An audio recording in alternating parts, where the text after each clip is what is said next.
qui va être modérée par le professeur Vincent Dayen de l'hôpital de Montpellier. On va commencer par ta communication. Bonjour Vincent, sur la prise en charge du kératocone par stade en cas clinique. Merci Clémence, voilà. Merci Nicolas pour l'invitation, merci à tous pour la participation en virtuel. Donc, kératocone en cas clinique, quand évoquer un kératocone? Il faudra y prendre chez le sujet jeune, entre 10 et 20 ans, l'âge moyen au diagnostic, c'est 27 ans, en cas d'astigmatisme myopique évolutif ou qui ne remonte pas à 10 dixièmes. On peut y penser dès les prises de mesures autonoref, si on a une kératométrie élevée, si on a des lignes de Purkinje qui sont irrégulières, comme vous le voyez ici. Chez un patient qui va se plaindre de déformation des images en VL, en vision de loin, mais pas en vision de près. Chez un jeune qui va être photophobe, qui aura des irritations oculaires, il faudra y penser systématiquement. Je vous ai remis ici les principales caractéristiques à rechercher en OrbScan. Une élévation antérieure ou postérieure sur les cartes du haut, avec l'indice de Tanabe, trois couleurs dans les 3 mm centraux, qui sera pathologique. Un astigmatisme irrégulier, soit sur les 2 hémiméridiens avec une angulation de plus de 21 degrés, soit s'il y a plus de 1,5 dioptrie d'écart entre les hémiméridiens supérieurs et inférieurs. Et enfin, sur la carte de pachymétrie, un amincissement de moins de 480 microns, ou une différence de pachymétrie entre le point le plus mince et le point central. Le pentacam va être très pertinent pour rechercher les toutes petites ectasies centrales, notamment grâce à la best fit sphère renforcée, qui va permettre, en excluant les 3,5 mm les plus fins, de dépister les toutes petites ectasies. La bérométrie est également très utile, notamment chez les patients à 10 dixièmes ou pour détecter les kératocones débutants. On va pouvoir évaluer la qualité optique et on sera particulièrement attentif aux aberrations de type coma, où le faisceau émergent sera plus symétrique, ça donne une image en forme de comète.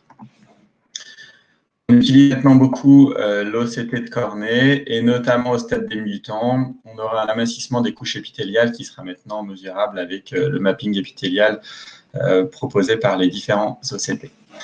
Donc voilà le cas clinique d'une jeune femme de 18 ans qui en 2018 avait un Kmax à 46,5 et un point de Plutine pachymétrie à 489 microns.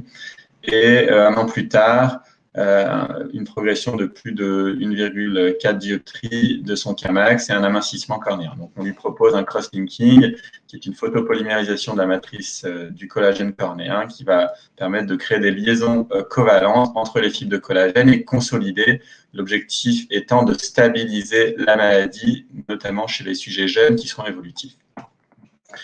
Donc, initialement, le protocole de Dresden, le premier à avoir été mis en place et décrit, c'était 30 minutes de riboflavine, 30 minutes d'UVA, après des épithélialisations cornéennes. Et il a été progressivement remplacé par des protocoles accélérés, 10 minutes, 10 minutes, et même encore plus jusqu'à 5 et 3 minutes. Des progrès et des propositions ont été faites aussi pour éviter la désépithélialisation, avec de la iontophorèse notamment, mais des publications initiales prometteuses et finalement peut-être un effet moindre. En cours d'évaluation, l'oxygène qui pourrait booster la photoréticulation. Voilà, c'est juste une petite capture de cross-linking, rien de très pertinent. Donc, comment évaluer l'efficacité? Il faudra évidemment continuer à suivre le patient sur les topographies. On peut parfois voir des petits aplacissements du kératocone avec des baisses du Kmax. Et on s'intéressera particulièrement à l'OCT de cornée. On recherchera la ligne de démarcation entre la zone traitée et la zone non traitée, qui est un marqueur d'efficacité du cross-linking et potentiellement de la profondeur de traitement. Donc voilà mes indications de cross-linking, plus d'une dioptrie de Kmax sur un an, un astigmatisme qui progresse de plus d'une dioptrie sur un an ou d'équivalence sphérique de 0,5. Il faut une cornée claire et une pachy de plus de 400 microns pour éviter d'abîmer l'endothélium. On évitera de faire un cross-linking si on a un kératocone déjà trop avancé, de plus de 58 ou 60 dioptries. Chez un patient qui a peu de risque d'être évolutif, de plus de 35 ans, et je ne fais pas de cross-linking à 10 dixièmes personnellement. J'en n'en fais pas non plus chez les tabagiques qui ont des retards de cicatrisation ou des risques en cas d'antécédents de kératite herpétique, maladie auto-immune, de sécheresse oculaire. Donc, une fois qu'on a stabilisé la maladie, il va falloir s'intéresser à la réhabilitation optique, qui commence toujours par une proposition d'adaptation en lentille de contact. Puis, en cas d'échec d'adaptation en lentille de contact, une proposition d'anneau intracornéen. Si la cornée reste claire au centre, chez les kératocones de moins de 60 dioptries et qui ont au moins 380 ou 400 microns sur le site de pose de l'anneau. Quand on aura dépassé ces critères, chez les kératocones très élevés de plus de 60 dioptries ou trop amincis pour poser un anneau intracornéen, on proposera une kératoplastie lamellaire antérieure profonde. Donc, il y a eu pas mal de progrès en contactologie ces dernières années, qui sera toujours la première étape avec soit des lentilles rigides, soit des piggyback avec des lentilles maintenant, des hybrides qui sont mieux tolérées, voire des verres scléraux. Donc, on enchaîne avec un autre cas clinique, une jeune femme de 25 ans qui avait une acuité visuelle sur son œil droit à 8 dixièmes et à gauche 6 dixièmes avec un kératocone, on va dire modéré, 53 dioptries de Kmax, et une épaisseur encore relativement conservée à 449 microns au point le plus fin. Donc, on lui a proposé des lentilles qu'elle n'a pas bien tolérées et donc une pose d'anneau intracornéen. Dans le principe, c'est une adduction tissulaire en périphérie de la cornée qui va aplatir la cornée centrale. C'est un peu le principe de la tension d'une toile de tente qui va permettre de retendre le méridien plat. Plus l'anneau est épais, qui est important, il y a des anneaux de différentes épaisseurs, ça va de 150, 200 microns notamment. Plus il est petit en diamètre, plus l'effet sera important sur la toricité. Et on a pour les kératocones avec des gros bombements centraux, des anneaux de diamètre plus large, notamment ça va jusqu'à 320, 325 degrés, qui va avoir un effet plus important sur l'aplatissement.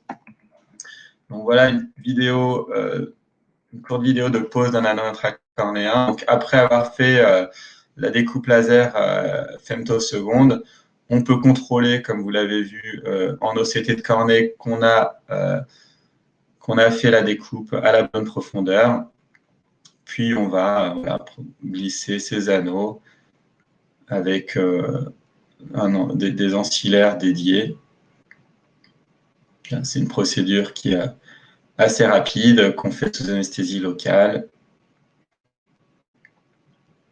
Voilà, il y a des petits instruments qui permettent d'ouvrir un peu le tunnel laser femtoseconde et des pinces qui permettent de prendre l'anneau triangulaire avec un moindre risque qui s'envole sur le champ opératoire. Donc, l'intérêt de l'OCT, il va être avant la pose pour vérifier qu'on a un bon tunnel et aussi après la pose pour vérifier que l'anneau est bien positionné, qu'il n'est pas en champ antérieur ou qu'il n'y a pas d'exposition. Voilà. Donc, le résultat, je vous montre juste ici un résultat qu'on peut avoir, un passage de 6 à 10 dixièmes, si on a des anneaux qui ont un bon effet, qui sont bien positionnés. Alors, ça, c'est le résultat d'études au long cours. On peut avoir des baisses d'équivalence sphérique de 1 à 3 dioptries, une diminution du cylindre ou du Kmax. Mais je reste toujours très prudent et modeste vis-à-vis du patient parce que, pour en avoir posé maintenant pas mal, la prédictibilité est assez faible. Il y a des patients qui vont avoir un gain de 4 lignes d'acuité visuelle et d'autres qui vont avoir une petite baisse de Kmax, mais aucun gain visuel. Donc, il faut rester assez modeste et prudent par rapport à ce qu'on dit aux patients avant de lui poser un anneau intracornéen.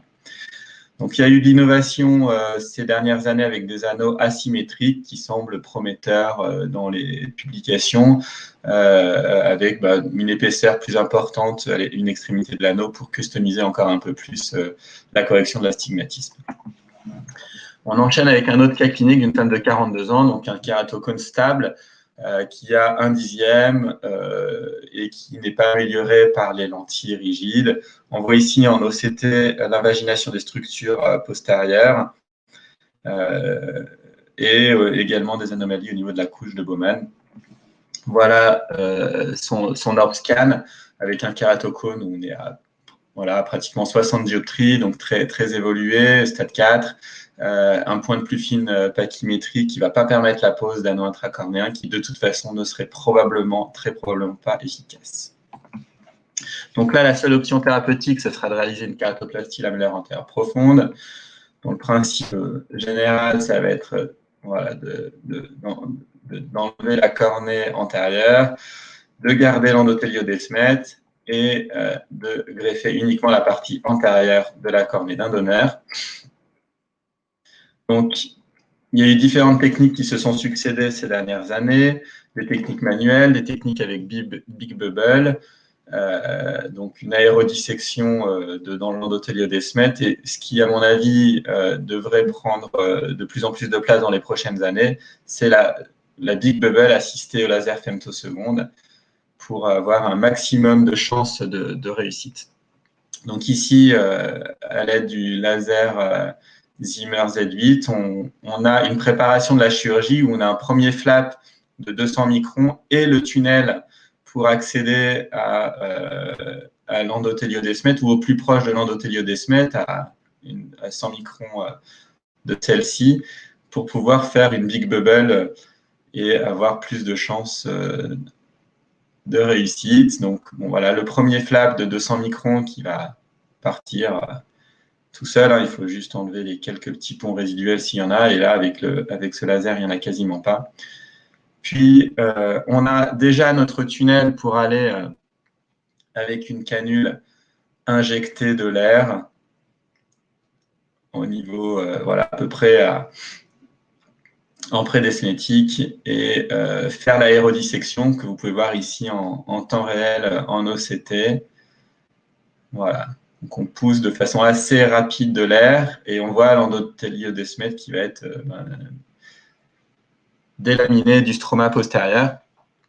Et puis, il va falloir ouvrir le stroma délicatement. Alors ici, j'utilise des spatules de Mélès qui sont assez soft et permettent de faire une chirurgie la moins traumatique possible. Donc, il y a un petit temps de dissection malgré tout. Hein. Le laser n'a pas encore tout remplacé.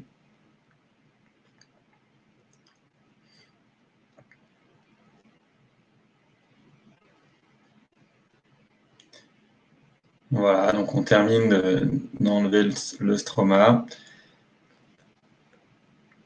On peut contrôler en OCT qu'il n'y a pas un petit résidu de collagène ou un petit dépôt de fléchettes, ce qui serait terrible après tout ce travail. On prépare le greffon du donneur duquel on va peler l'endothélio-desmète, soit avec une fléchette, soit ici avec une pince monofilament à la manière qu'on le ferait pour une dimère. Et on va après suturer de façon assez conventionnelle ici un marquage pour être le plus régulier possible dans les sutures. Et voilà, ici c'est une chirurgie avec des sutures séparées. Donc, on fera bien attention de ne pas embrocher la desmète qui pourrait être à risque voilà, d'avoir une double chambre et des complications post-op notamment. Donc, voilà la fin de chirurgie où on est quand même moins invasif que sur une kératoplastie transfixiante à ciel ouvert classique. Donc, 12 à 20% des patients qui ont un kératocone auront recours à une greffe. Peut-être que ça va diminuer avec l'essor du cross-linking et des anneaux intracornéens. Malgré tout, ça reste une technique qui doit être de dernier recours, palliative, parce qu'on peut avoir une récidive du kératocone. Ici, je vous montre un cas clinique d'un patient qui a fait un e-drops sur sa collerette. Donc, qui avait une greffe saine, mais sur sa collerette, il a fait un e-drops. Donc, le kératocone peut continuer d'évoluer malgré la greffe. Qu'est-ce qu'on peut en attendre de la greffe? 70% des patients auront plus de 5/10 à 11 ans post-op. Donc, c'est le discours qu'on peut tenir aux patients. Quand on compare dans les méta-analyses la CLAP, donc les chirurgies lamellaires versus transfixiantes, on a à peu près le même gain visuel. par contre, on aura moins d'astigmatisme, donc des corrections optiques qui seront plus simples en post-op, moins de perte endothéliale, moins d'hypertonie oculaire, moins de cataracte.